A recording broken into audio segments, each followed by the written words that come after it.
Galera, hoje nós vamos falar sobre qual foi o fim dos personagens NPC encontrados na DLC.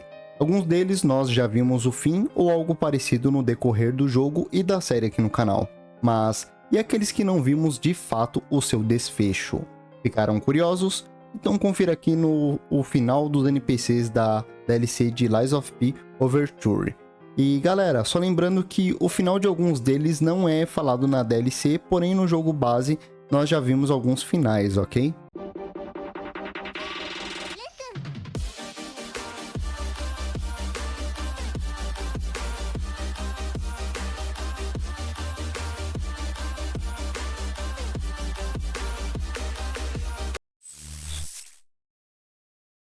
Começando com Lumáquio, o primeiro NPC que encontramos ao chegar no hotel. Lumáquio é o líder dos Bastardos, a linha de espreitadores que são herdeiros da realeza, porém acabaram renegando esse lado. Lumáquio se revela um vilão, sendo um dos bosses mais chatos da DLC e tem seu final trágico revelado ao ser derrotado por Pi. Ao ser derrotado, podemos libertá-lo do sofrimento, já que ele foi transformado em monstro, ou podemos deixá-lo vivo.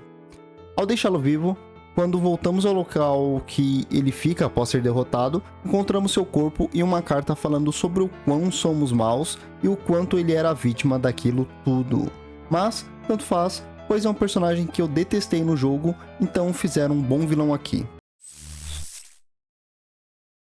O segundo é Klaus, o colecionador que fazemos as trocas de ergo por armas e etc na DLC. Ele usa uma máscara de animal, levando a crer que ele seria da equipe dos Varredores, uma linha dos espreitadores que são pobres e lutam pela sobrevivência. Uma coisa interessante é que, quando voltamos à nossa linha do tempo e vamos ao hotel, encontramos uma carta de Klaus fazendo uma análise crítica sobre o hotel. Provavelmente encontraremos ele no futuro e sei lá, né? Quem sabe. Temos também Godard, uma pintora que, mesmo cega, consegue enxergar uma imagem que diz ser linda.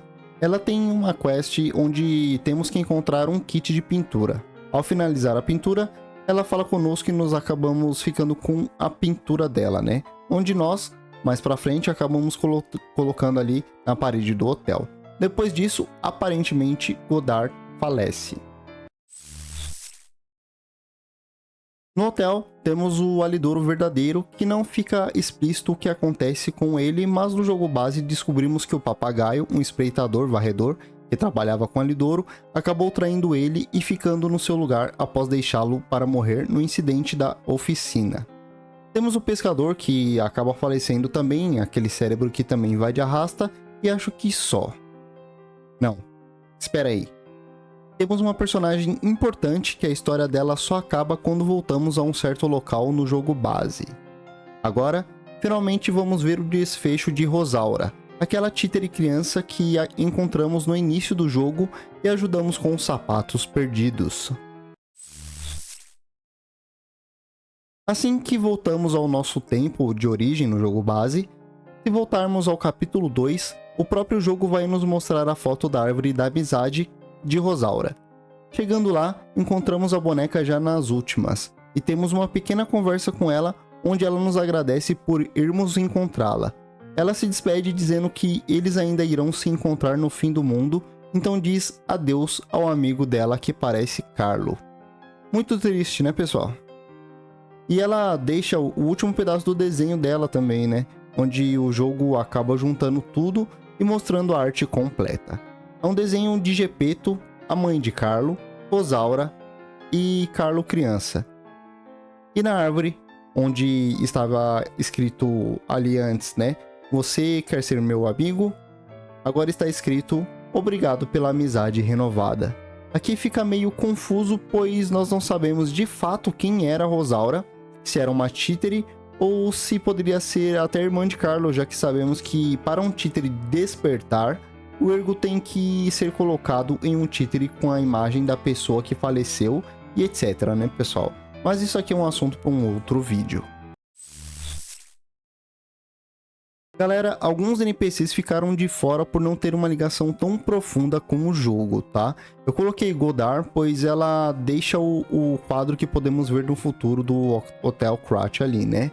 E eu gostaria de lembrar que Lies of P é um jogo maravilhoso, mas que não podemos esquecer que se trata de um Souls-like, né? Um estilo de jogo que não costuma ter finais muito felizes. E esse vídeo vai ficando por aqui, mas antes de sair me ajuda com um like, a inscrição e um comentário. Acabamos de alcançar os primeiros 1000 inscritos, mas agora o desafio é chegar nos 5000 inscritos ali para começar a fazer o canal Falso ser reconhecido como um dos maiores canais ali de games do Brasil. Se puder compartilhar com os amigos, vou ficar mega agradecido e muito obrigado por me acompanhar até aqui. Nos vemos no próximo vídeo, fiquem com Deus e falou!